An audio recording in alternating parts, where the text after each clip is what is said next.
अस्सलाम वालेकुम। आज तीन चार ख़बरें ऐसी हैं कि तीनों चारों ख़बरें हेडलाइंस की अहमियत की हामिल है और पाकिस्तान की सियासत का रुख मुतय्यन करने की अहमियत की हामिल भी हैं। एक ख़बर जो अभी ब्रेक हो रही है उसकी तफसील प्रोग्राम जैसे जैसे आगे आएगा तो उसकी तफसील से आपको आगाह करेंगे। दुबई अनलॉक्ड के नाम से कुछ इंटरनेशनली कुछ डेटा लीक किया गया है और उस डेटा लीक के मुताबिक जो प्रॉपर्टीज़ पाकिस्तानीज़ की हैं दुबई के अंदर और जो बहुत सारे दुनिया के इन्फ्लुएंशियल पावरफुल एलीट है उसकी जो प्रॉपर्टीज़ हैं दुबई के अंदर उसकी तफसील जारी की जा रही है। अभी थोड़ी देर में उसकी तफसील आ जाएंगी और हमारी इत्तला ये है कि उसमें पाकिस्तानी पावरफुल एलीट जिसमें हो सकता है कुछ रिटायर्ड और सर्विंग ऑफिसर्स भी हों और पॉलिटिशियंस भी हों और ब्यूरोक्रेट्स भी हों, उनकी जायदादों की तफसील भी सामने आने का इम्कान मौजूद है। 400 अरब डॉलर के करीब जायदाद का ऐसा सुराग है जो एक वेबसाइट है जिसका नाम है Organized Crime and Corruption Reporting Project. इसकी वसातत से ये डाटा लीक किया जा रहा है। जैसे इसकी तफसील हमारे पास मज़ीद आती है तो आपसे शेयर करेंगे। आज से चंद साल पहले जब पनामा लीक्स के नाम से, पनामा पेपर्स के नाम से एक बहुत बड़ी लीक सामने आई थी जिसमें पाकिस्तानियों की जो बाहर छुपाई गई जायदादें थी उनकी कुछ तफसील सामने आई, शरीफ फैमिली की तफसील सामने आई, जिसके नतीजे में नवाज़ शरीफ को और उनकी साहबजादी को सज़ा भी हुई। बाद में अब सारा केसेस बरी कर दिया गया, लेकिन वो मेफेयर अपार्टमेंट की मलकियत अभी भी शरीफ फैमिली के पास है।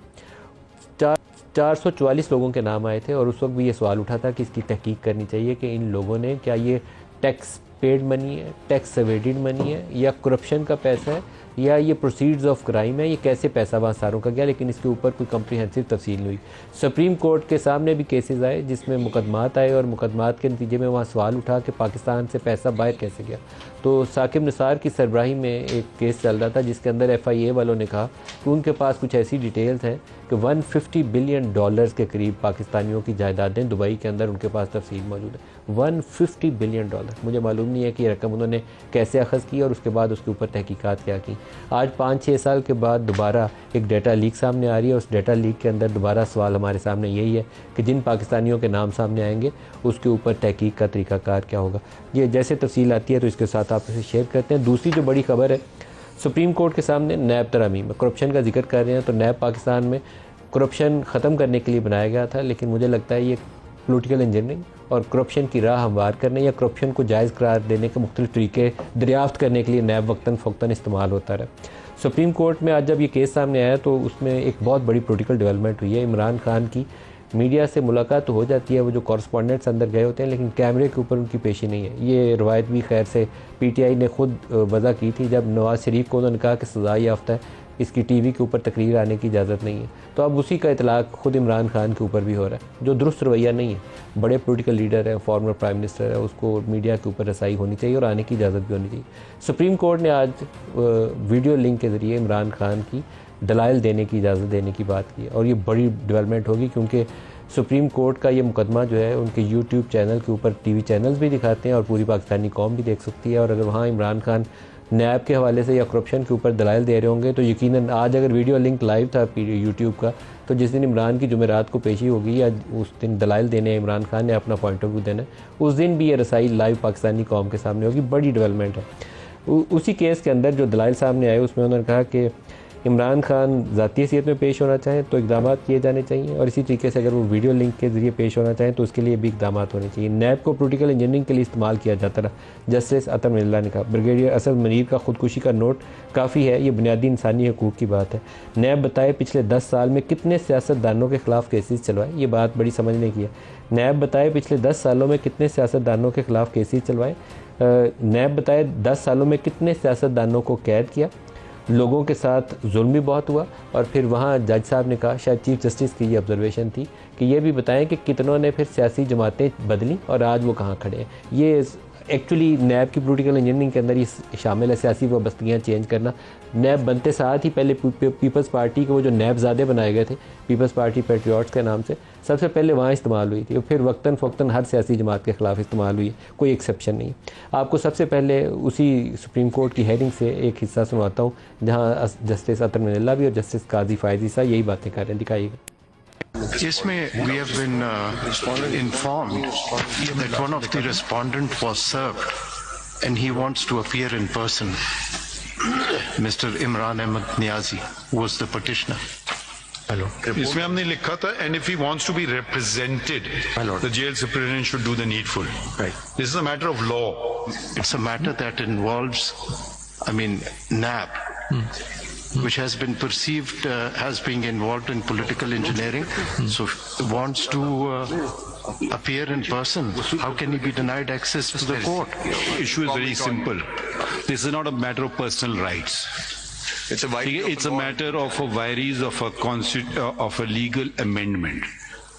We are allowing the request, but you'll have to make arrangements for video link wherever he is, the video link facility, however you want to arrange it. Justice Azam Nilla wala bhi sunaएंगे. It has consistently been used for political engineering. Kindly आप statistics दे दीजिएगा कि पिछले 10 सालों से कितने politicians को आपने prosecute किया, कितने अरसे उनको अंदर रखा, कितने convict हुए और कितने ultimately were declared as innocent. फिर ये भी बता दीजिएगा किस पार्टी में थे और फिर कौन सी पार्टी ज्वाइन कर ली, ये भी पूछ. और ये भी बता दीजिएगा कि आज क्या हुआ है. जब हम हाई कोर्ट में थे, बेल आती थी, आप सब आके जिस तरह अपोज करते थे, इवन प्रोटेक्टिव बेल्स, और उन्हीं के लिए आके फिर अब आप कहना शुरू कर देते हैं कि we had no case at all. Someone has to be held accountable.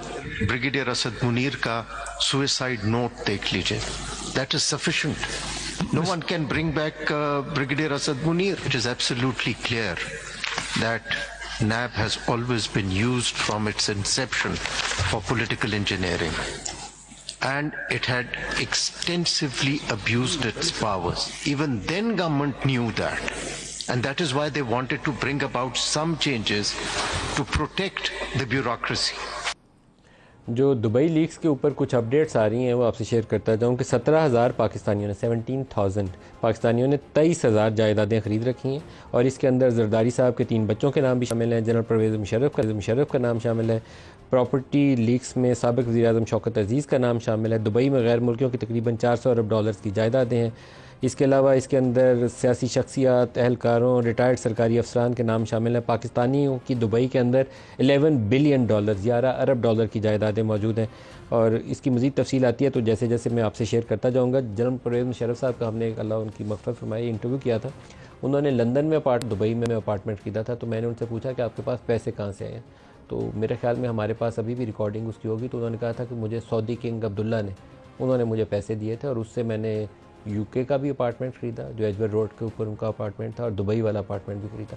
अब मुझे मालूम नहीं है कि 8-10 मिलियन डॉलर कोई हुक्मरान किसी पाकिस्तानी को कैसे दे सकता है, और फ़ौज इसकी कैसे इजाज़त दे सकती है. लेकिन ये एक एक्सेप्शन नहीं होगी, इसके अलावा भी इस तरह के वाक़यात होंगे. जो आज प्रोग्राम में हमारे साथ शुरका हैं, नईम हैदर पंजोथा साहब हैं पाकिस्तान तहरीक-ए-इंसाफ से, और डॉक्टर तारिक फजल चौधरी साहब हैं PMLN से. दोनों को वेरी वार्म वेलकम जी. आज बहुत सारी ढेर सारी खबरें हैं. ये प्रॉपर्टी लीक्स तो जैसे जैसे आएगा उसके ऊपर बात करेंगे, लेकिन सबसे पहले तो तारिक साहब आप ही बता दें, इमरान खान की पेशी, are you happy with that? क्योंकि एक ज़माने में नवाज शरीफ के ऊपर पाबंदी आयद की गई थी, आज पाबंदी के बावजूद सुप्रीम कोर्ट ने इजाज़त दी. I think it's a welcome development. जी बिल्कुल, मैं जैसा कि आपने कहा, मैं कहता हूँ कि एक अच्छी बात है. इमरान खान साहब को अपनी जो सफाई है उसका पूरा हक मिलना चाहिए, पूरा मौका मिलना चाहिए.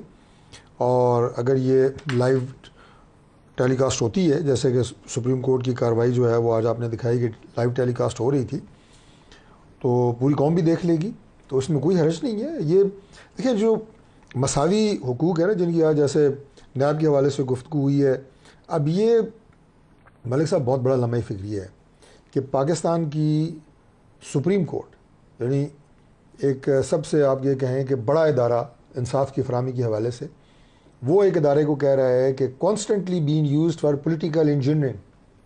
और साथ ही दूसरे जो ऑनरेबल जस्टिस साहब हैं वो फरमा रहे हैं कि किन किन लोगों के खिलाफ अपने केस बनाए, कितने को प्रोसिक्यूट किया, कितने बेगुनाह हुए, और उसके बाद किस पार्टी में थे और आज किस पार्टी में है. तब्दील करवाई है, उसकी तफसील मांगी. ये बड़ा सही सवाल पूछा. अब दे सेड इट ऑल. अब इसके पीछे कोई बात रह नहीं जाती.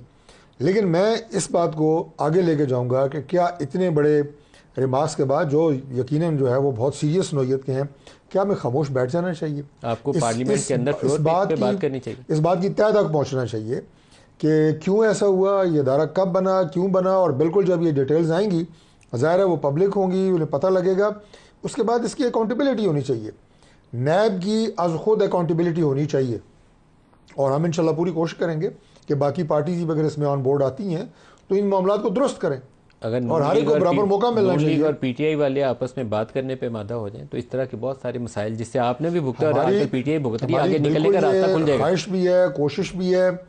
पार्लियामान के अंदर तो जो हमारे अंदरूनी मामलात हैं उनमें तो एक अच्छी पेशरफ्त है पाकिस्तान तहरीक इंसाफ के साथ, लेकिन हम समझते हैं कि इसको पार्लियामान के बाहर भी इसको आना चाहिए। और जैसा कि मैंने खुशाइन करार दिया कि इमरान खान साहब को बिल्कुल अपनी सफाई का वकला समेत और ख़ुद उनको मौका मिलना चाहिए, बड़ी खबर क्लैरिटी होनी चाहिए और उन्हें इंसाफ मिलना चाहिए। अगर उन्होंने कुछ नहीं किया तो बिल्कुल उन्हें बेगुनाह करार दिया जाए। मुतल्लिक मजीद अपडेट्स आ रहे हैं जी, इसमें हुसैन नवाज शरीफ, आपको मुबारक हो जी, कहीं आप पीछे ना रह जाएं। हुसैन नवाज शरीफ का नाम भी शामिल है, वज़ीर दाखिला मोहसिन नकवी की अहलिया का नाम शामिल है, और जनाब शर्जील मेमन साहब का नाम शामिल है, और इनकी फैमिली के लोग शामिल हैं। फैसल वाडा साहब का नाम शामिल है। बलूचिस्तान और सिंध के 6 से ज़ायद अरकान सूबाई असम्बली के नाम भी शामिल है। आपकी तरफ आ रहा हूँ जी पंजोथा साहब, ये अभी अपडेट्स आ रही हैं इसलिए पूरी तो खबर हो जाए, फिर इसके ऊपर सवाल जवाब करेंगे। लेकिन पहले नैब का केस और इमरान खान की पेशी कैसी डेवलपमेंट है? ये सुप्रीम कोर्ट में तो आपके इतराज़ात भी बड़े थे, लेकिन वहाँ से एक बड़ा फैसला आज सामने आया। देखें, सुप्रीम कोर्ट के अंदर जो मामला है वो बेसिकली कोई इमरान खान साहब की सफाई के हवाले से नहीं है कि जाकर उन्होंने कोई अपनी सफाई देनी है। उन्होंने केस जो है वो किया और उसके ऊपर वो रिप्रेजेंट करना चाहते हैं और ख़ुद पेश होना चाहते हैं, ये उन्होंने इजहार किया। लेकिन अब देखना ये है कि आज तक क्यों पाबंदी लगाएगी, उनकी वीडियो लिंक के जरिए हाजिरी के ऊपर क्यों लगाई गई, उनको अदालत में क्यों नहीं पेश किया गया। यहाँ पर मामला ये है कि अगर अदालत में पेश करना है तो सिक्योरिटी के मामलात जो हैं वो जितने भी हैं वो सारे मौजूदा हुकूमत ने करने होते हैं, और स्टेट का काम है कि सिक्योरिटी प्रोवाइड करना। जहाँ पर नवाज शरीफ साहब जनाब पेश हों वहाँ पर प्रोटोकॉल भी हासिल हैं और सारा कुछ हो रहा है, लेकिन यहाँ खान साहब को जो है वो सिक्योरिटी नहीं दी गई और सिक्योरिटी के बहाने बनाए गए, क्योंकि ये चाहते नहीं थे कि किसी तरह से खान साहब मंजर आम पर आए, उनकी तस्वीर ना आए, उनकी तकरीर ना आए, उनकी वीडियो ना आए, उनकी कोई चीज ना आए।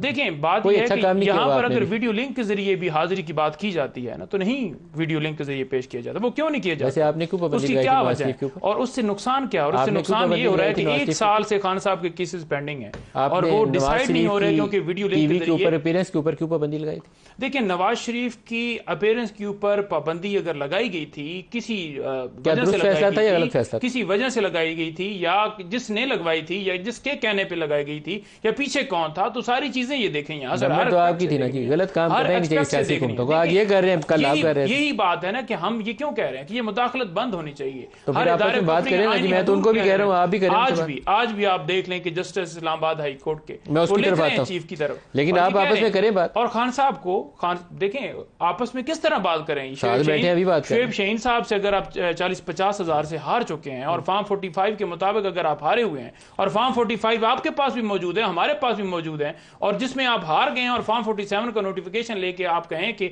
मैं जीता हूं, इसके अलावा मेरे साथ बात करो, तो कैसे हो सकती है? वो सबसे पहले आपको एडमिट करना होगा। इस्लामाबाद हाई कोर्ट के सामने भी है। मुझे लग रहा है कि मैं इस्लामाबाद के अपने सबसे पहले हमें एडमिट करना होगा कि हमने जो है वो मतलब इतनी अथॉरिटी के साथ झूठ बोल रहे हैं, इतनी अथॉरिटी के साथ कि मैं हैरान हो गया हूं।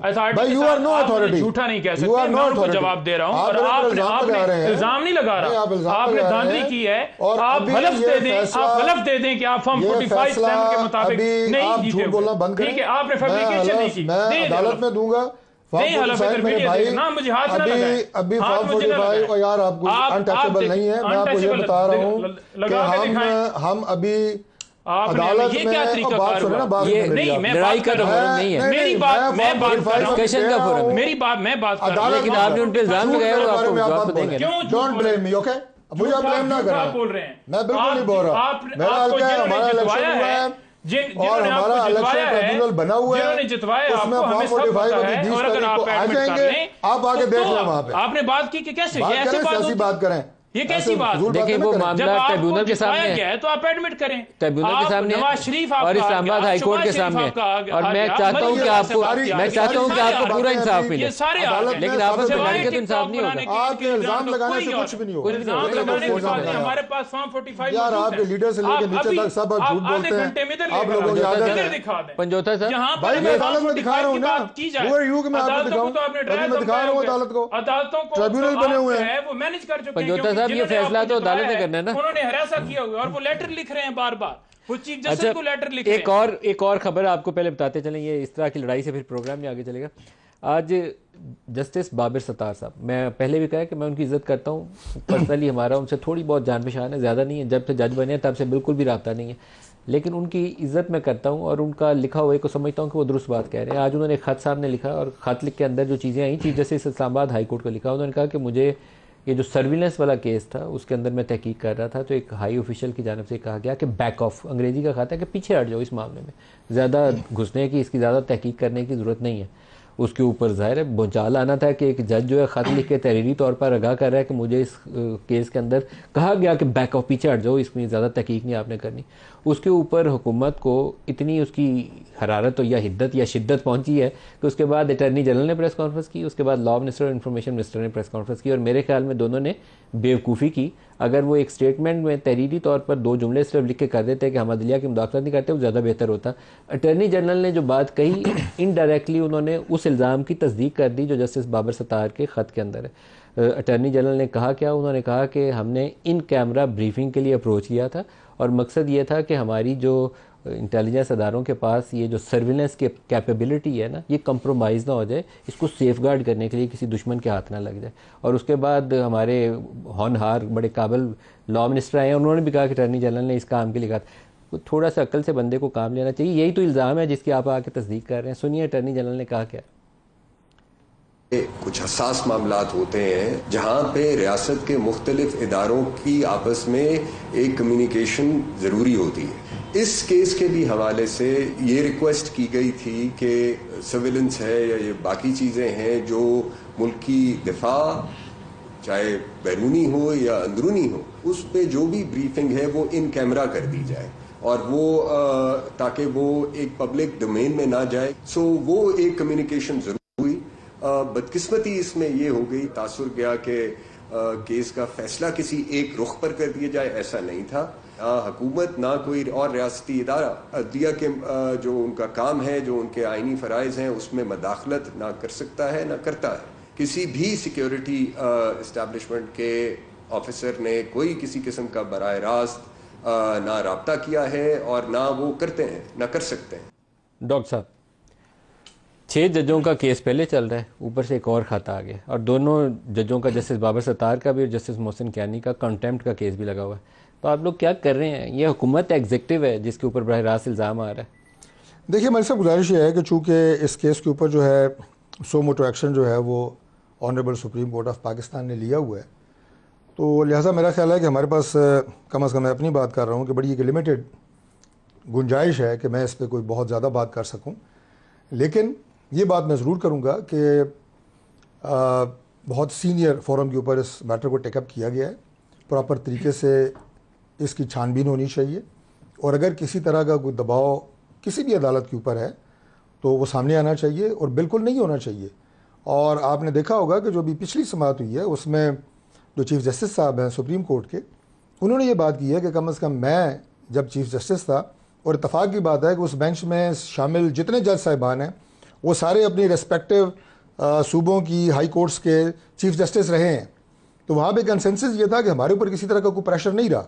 ये बात उस प्रोसीडिंग के दौरान सामने आई है। नहीं सर, बहुत कंसेंसस भी नहीं था, जैसे ज़तम निल्ला खुलेआम सवाल कर रहे थे। नहीं, मैं अर्ज़ कर रहा हूँ कि स्टिल मैं वो बात कर रहा हूँ कि अपने साथ जो कुछ हुआ था पीटीआई के दौर में, तो वो ये कहें कि यहाँ कुछ होता ही नहीं है, ये तो बात नहीं, मैंने ये बिल्कुल नहीं कहा, लेकिन मैं ये कह रहा हूँ कि इस चीज़ का चूँकि बहुत एपेक्स फोरम के ऊपर ये सारी छानबीन हो रही है, हक़ाइक़ सामने आ जाएंगे और उसके मुताबिक एक बेहतरीन फैसला सामने आएगा। मैंने उस दिन एक मिसाल सुनाई थी, मैं दोबारा सुना देता हूँ कि वो 3 डॉक्टर्स बैठे थे, एक शख्स लंगड़ा के चल रहा था, किसी ने कहा इसको टेंडनाइटिस है, किसी ने कहा इसे पोलियो है, किसी ने कहा जनाब इसे शैटिका है। जब पूछा तो पता चला कि उसकी जूते में कील निकली हुई है, इस वजह से वो लंगड़ा रहा है।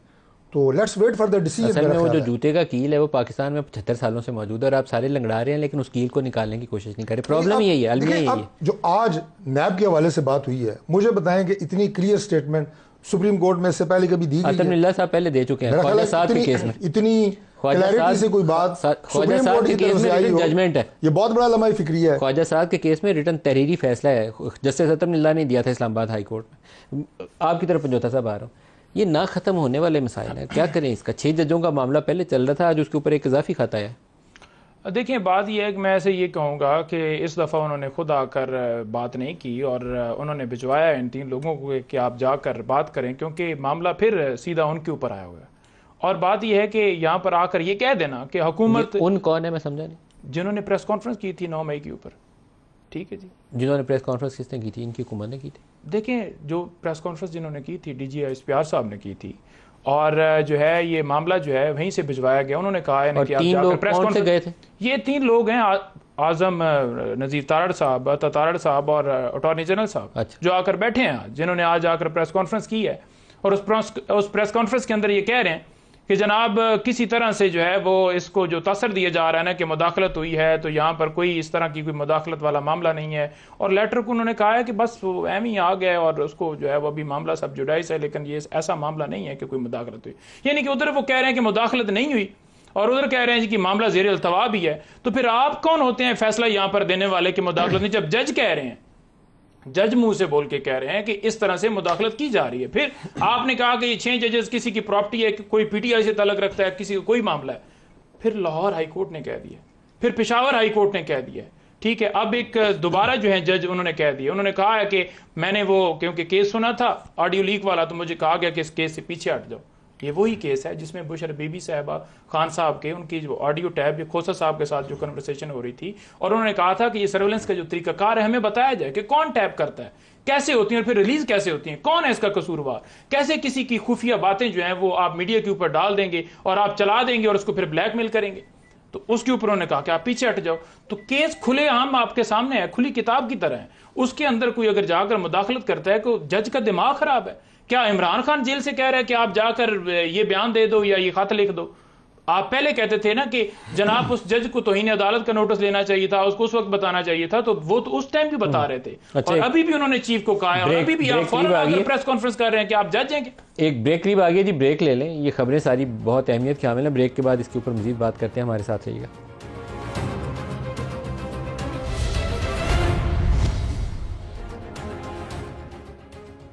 प्रोग्राम में दोबारा खुशामदीद कहते हैं। कुछ अर्सा पहले एक UK की वो नेशनल क्राइम एजेंसी के हवाले से रिपोर्ट छाया हुई थी, तो उसने 3-4 ममालिक के नाम लिए कि जहाँ से बहुत मनी लॉन्ड्रिंग होकर पैसा UK में जाता है। तो नाइजीरिया और इस तरह के ममालिक थे, लेकिन पाकिस्तान उन 4 ममालिक या 5 ममालिक जहाँ से सबसे ज़्यादा पैसा जाता था उसमें पाकिस्तान का नाम शामिल था। फिर दुबई की वो जो रियल स्टेट रेगुलेटर है उस अथॉरिटी का डाटा जारी होता है पिछले कई सालों से, PTI के दौर में भी, जो टॉप 2 इन्वेस्टर्स होते हैं ना उसमें से एक इंडिया है और दूसरा पाकिस्तानी नेशनल्स है। इवन जो लोकल दुबई के लोग हैं उनसे ज़्यादा उनकी रियल स्टेट मार्केट में पाकिस्तानी और इंडियंस का पैसा लगा हुआ है।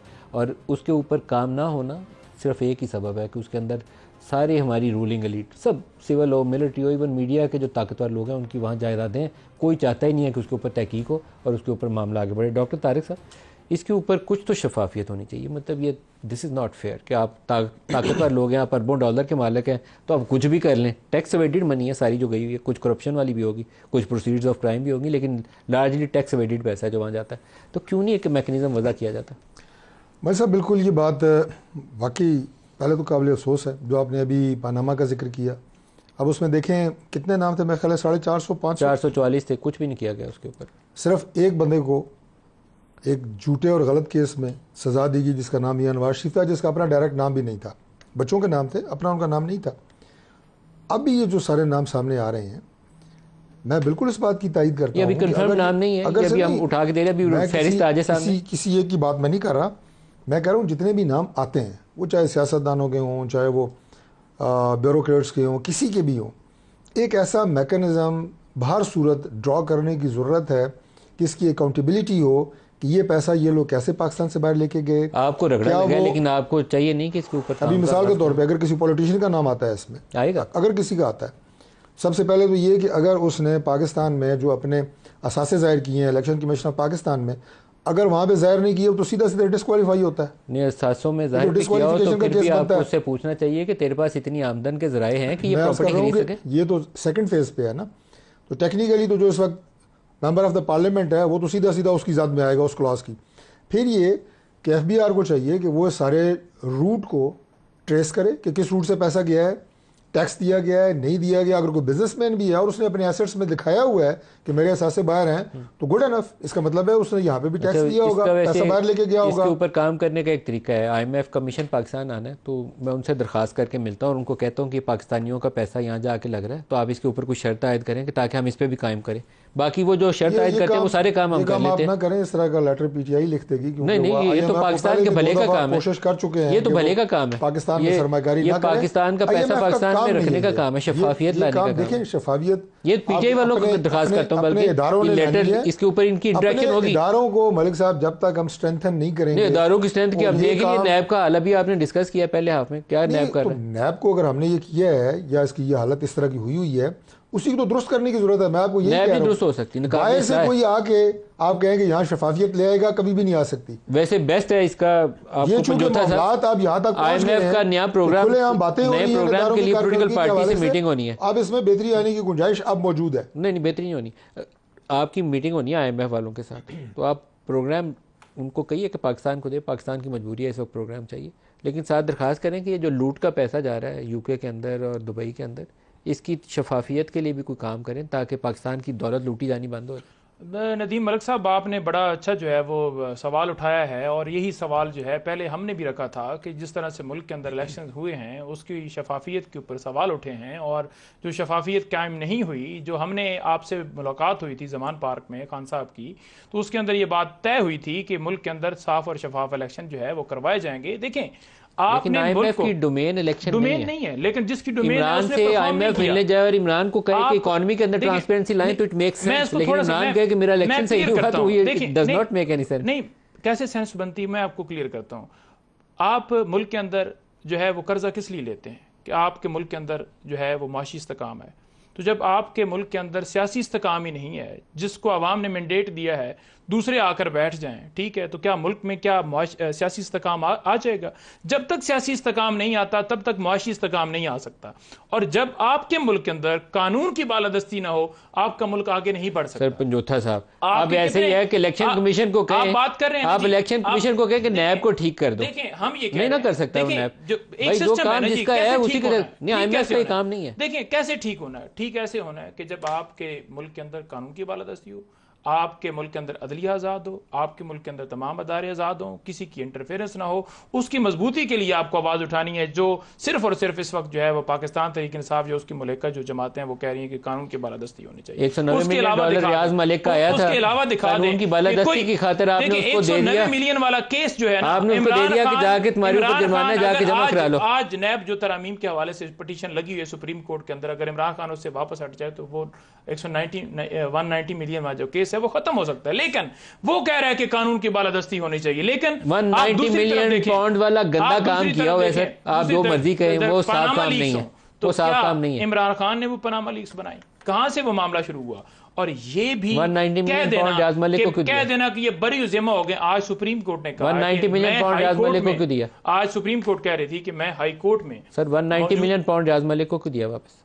190 मिलियन जो पैसे हैं जो बाहर से आए थे वो सुप्रीम कोर्ट के अकाउंट में आए थे। किस अकाउंट में? और वो हुकूमत सुप्रीम कोर्ट का अपना अकाउंट था।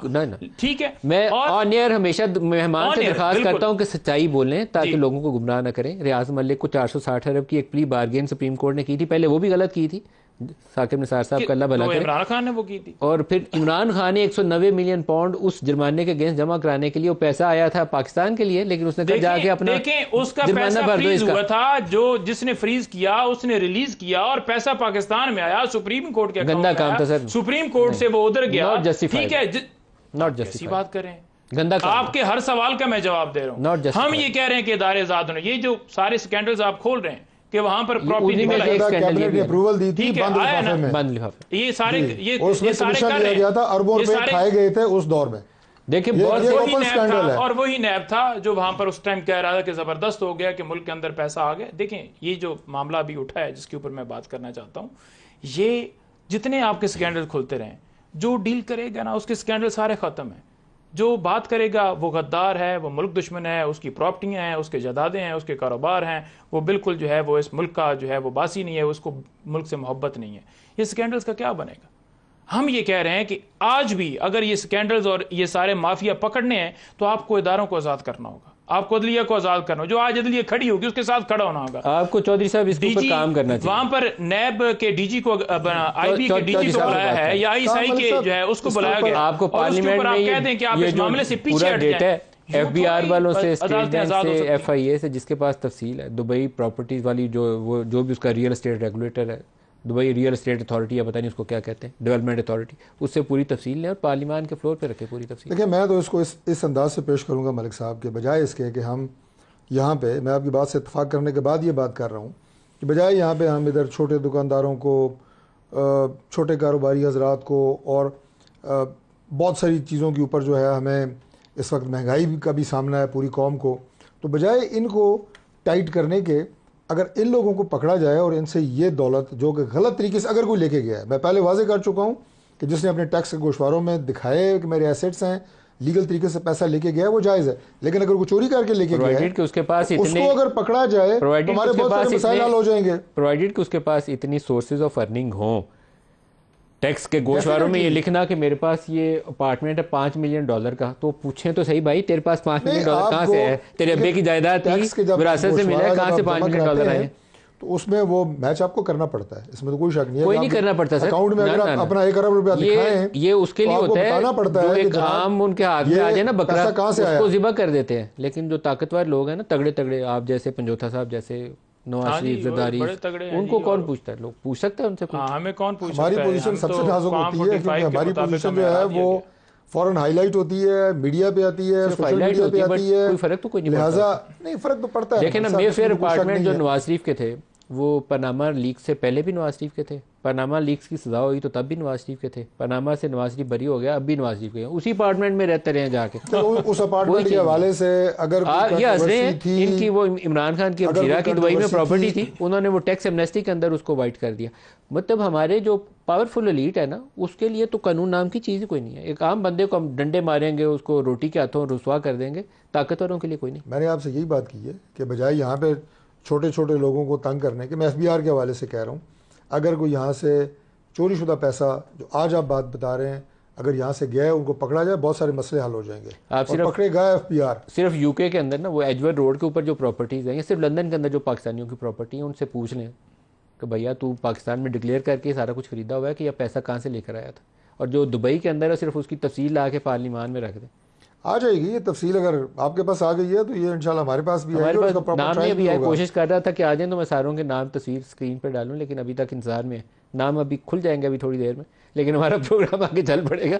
आपको पंजोथा साहब इस पर काम करना चाहिए, सारा दिन लड़ाई झगड़ने में लगे रहते हैं, कोई सही काम करे, लिस्ट निकाल लें अपने पार्लियामेंटेरियंस को दें, हमें जेलों में डाल दिया गया है, हमारे ऊपर मुकदमात बना दिए गए हैं, हमें जलसे की इजाजत नहीं है, हमें जुलूस की इजाजत नहीं है, ट्विटर के ऊपर पाबंदी है, स्पीच के ऊपर पाबंदी है, हमारी तस्वीर नहीं दिखाई जा सकती। मुल्क के अंदर अगर कोई फलस्तीन के लिए एहतजाज करता है, उठा लिया जाता है। अगर कोई AJK के अंदर जो है शहादतें हो रही हैं या वहां पर तशद्दुद हो रहा है, उसके ऊपर अगर कोई पाकिस्तान तरीके इंसाफ का रहनुमा बोलता है तो वो कहा जाता है कि ये कि इंतशारी टोला, इन्होंने कहा है जाकर जी इंतशारी टोला, तो मुल्क के अंदर आप जो मसाइल है उसके ऊपर आप तवज्जो देने की जगह के ऊपर कि आज लोग बिजली के बिल नहीं अदा कर पा रहे, आज महंगाई की सूरत हाल ये है कि लोग फीस नहीं बच्चों की अदा कर पा रहे, उसको आप बेहतर करें कि मुल्क के अंदर इकोनॉमी कैसे बेहतर, मुल्क कैसे आगे जाए। आप उल्टा डाल रहे हैं कि ये इंतशारी टोला है, ये बात क्यों कर रहे हैं? आपने तो फिर आप जो है अपने लोगों को, आप अपने लोगों के ऊपर फलस्तीन के लिए कहीं एहतजाज करने गए? देखें, फलस्तीन के लिए एहतजाज क्या, आप यहाँ आकर कहना कि आपका कोई भाई फौत हुआ है और उसके ऊपर आप FIR दर्ज कराने के लिए जाएं, तो आगे PMLN का कोई बैठा होगा MPMNA, वो कहेगा कि जी नहीं ये PTI वाला फलस्तीन के लिए एहतजाज भी करें ना, बाकी इनके खिलाफ रोज करते हैं। एहतजाज हमने किया है, कोई नहीं, हमने बार बार हमने एहतजाज किया। यहाँ पर आपको प्रेस क्लब के सामने भी पता होगा कि हमारे लोग उठा लिए गए थे। वो एक दूसरे के ऊपर इल्जामात कैसे आयद करते हैं, जो मेन प्रोडक्टिव इशू है, जैसे अभी प्रोग्राम में भी करप्शन पे बहस शुरू की थी, अगर नहीं तू मेरा इलेक्शन चुरा लिया, पार्लियामेंट के अंदर भी कोई इससे फर्क नहीं है। ख्वाजा आसिफ और उमर अयूब, देखिए सिक्योरिटी इदारे हैं, वो पॉलिटिक्स में इंडल्ज नहीं कर सकते। कोई रेड लाइन को या क्रॉस करे, द फेमस आर्टिकल 6 उस पे नाफिज होता है। जनाब स्पीकर, मैं बिल्कुल हमायत करता हूं कि आर्टिकल 6 जो है जरूर लगना चाहिए। वो भी सबसे पहले जो है यूफा ने वायलेट की। जो जड़ है सारे शाखसाने की, आइन की पामाली की, निकालें उसकी लाश कब्र से पार और लटकाएं उसको फांसी के ऊपर। मैं हिस्ट्री आपको सेट करना चाहता हूं, उन्होंने शायद तारीख का मुताला नहीं किया। जो मार्शल लॉ लगा था जनाब स्पीकर, वो लगाया था सिकंदर मिर्जा साहब ने। इब्तिदा वहां से होनी चाहिए और फिर इंतहा जो है उस रात को होनी चाहिए जब यहाँ पे आइन तोड़ा गया था और असेंबली को इसलिए डिसॉल्व किया गया था कि अदम एतमाद की तारीख जो है वो पास ना हो। बारी बारी सब पे लगना चाहिए। अच्छा सफ्तर साहब इसी हाउस पे ये बिल्कुल मजलिस से शूरा में जनाब स्पीकर वो यहाँ जिस तरफ जाना चाह रहे हैं उधर नहीं जा सकेंगे। हम तो मानते हैं हम जनरल ज़िया के साथ थे, हमने इस फ्लोर के ऊपर माफी मांगी हुई है उस चीज की। डॉक्टर साहब, आर्टिकल 6 आपने जनरल मुशर्रफ पे लगाने की कोशिश की थी, उसके बाद जो कुछ आपने भुगता हुआ है कीमत करेंगे दोबारा? वो 4 तो माशाल्लाह हैं ही, उनको पकड़ेंगे सारे? देखिए मलिक साहब, एकेडमिक डिस्कशन जो है इस टॉपिक पे बिल्कुल हो सकती है, लेकिन मैं ये बात करूँगा कि ये सारी जो स्पीचेस आपने सुनाई हैं, इनके साथ जो ज़्यादा रेलेवेंट बातें हैं वो हैं जो आवाम सुनना चाहते हैं। मैं आपको बिल्कुल वसूख से ये बात कहता हूँ कि इस गुफ्तगू से आवाम को कोई भला नहीं होना। आवाम इस वक्त जिन इशूज़ के अंदर मुब्तला हैं, जिसके लिए हम कह रहे हैं कि इन चीज़ों को दुरुस्त करने की ज़रूरत है। मैं आज भी अवान में सुन रहा था, आज भी नेशनल असम्बली का इजलास था, सुबह 11 से लेकर शाम 4 बजे तक चला है। उसमें कोई कंटेंट की बात अगर हुई है ना, जिसमें वाकई कोई पब्लिक सेंटीमेंट था या पब्लिक की बात हुई है, वो 20% हुई होगी। बाकी माजी के किस्से, माजी की चीज़ें और मुस्तकबिल में किस किस बात की क्या क्या होता रहा, आज इन चीज़ों से हम आगे बढ़ेंगे तो कुछ कर पाएंगे। और अगर हमने इसी तरह एक दूसरे की पगड़ियाँ उछालने वाला सिलसिला जारी रखा, मेरा नहीं ख्याल। और ये जो आप कंटेंट सुना रहे हैं ना, ये तो वो है जो स्पीकर पे बोल रहे हैं। कल जहाँ से ये सारी बात शुरू हुई, मैं वो अल्फाज नहीं दोहरा सकता जो तहरीक इंसाफ के लोगों ने कल भी ऐवान के अंदर बोले, जो आवाज़ें यहाँ पे नहीं आए। यानी कि गालियाँ स्पीकर ने एक्सपेंज करवाए, एक्सपेंज भी कराए, और उसके बाद एक्सपेंज नहीं हुए वो बहुत सारे मेम्बरान वो थे कि जो 2-3, अब उनका मैं नाम यहाँ पे लूँ तो गैर मुनासिब है कि यहाँ वो मौजूद नहीं है, वो हर लफ्ज़ के बाद कोई ना कोई ऐसी बात, नाजेबा बात जो आप यहाँ पे बता भी नहीं सकते। ये जो माहौल है ना, इसको दुरुस्त करने की ज़रूरत है। मैंने बड़ी खुली बात आपसे की है कि इस तरह अगर हम वहाँ पे नुमाइंदे, ऐवान, पार्लियामेंट, इशूज़, मसाइल, इन सब को हल करना है तो उसका तरीक़ाकार कुछ और है। देखिए बात यह है कि उमर अयूब साहब ने जो बात की है ना, उमर अयूब साहब ने क्या बात की? उमर अयूब साहब कह रहे हैं कि तमाम इदारों को अपने हदूद के अंदर रहना चाहिए, लेकिन वहाँ पर ख्वाजा आसफ साहब क्या कह रहे हैं? वो किसकी नुमाइंदगी कर रहे हैं? वो किसको डिफेंड कर रहे हैं? वो किसके लिए उठ के खड़े हो गए? वो किसके लिए बात कर रहे हैं? और उनको डिफेंड करते करते वो कह रहे हैं कि आप अपने जो है आपके बाप को जो है वो कब्र से निकाल कर उनके ऊपर जो है दादा को, ठीक है, ये क्या तरीका है? नहीं तो जिनको उमर अयूब ने कहा कि मोहम्मद अली जना ने नहीं देखे, तोड़ने वालों में जनरल अयूब उन्होंने बताया ना कि सिकंदर खान ने वो स्टार्ट किया था, वो बताया जनरल अयूब ने क्या उसको दोबारा दुरुस्त कर दिया था। लेकिन बात देखें, 56 का आइन खत्म करके 62 का दूसरा आइन ले आए थे, पार्लिमानी निजाम को उलट कर दिया था, माफी मांगी, फातिमा जनाब के ऊपर जो कुछ कहा था, व्हाट्सएप किया जनरल बाजू, आपने धरना कमीशन जो स्टार्ट करवाया था, तो वो कहें ना जनाब चीफ साहब को बुलाएं, फैज साहब को, और शुरू करें उसके ऊपर सारी कार्रवाई। वो है ना कार्रवाई। तो यही बात है कि क़ायद-ए-आज़म मोहम्मद अली जना ने जो पाकिस्तान आजाद कराया था वो ये नहीं था। फातिमा जना को गद्दार किसने करार दिया था? इमरान खान ने किया था। किसने किया था? नाम तो बता दें उसका। बात ये किसने कहा था? नहीं, मैंने कहा इमरान खान ने किया था। डाल देना उसके ऊपर कि इमरान खान था। खान की बात कर रहे हैं, जनरल अयूब ने कहा था। जी जी, ठीक है, बात ये है। इस पे तो लड़ाई लड़नी नहीं चाहिए। ये हकायक है। जिसने फातिमा जना या क़ायद-ए-आज़म के लिए कुछ कहा, उसके लिए कोई मैंने ये बात डॉक्टर तारिक फजल चौधरी साहब दोनों का बहुत शुक्रिया। आज के लिए इतना इजाजत दीजिए। अल्लाह।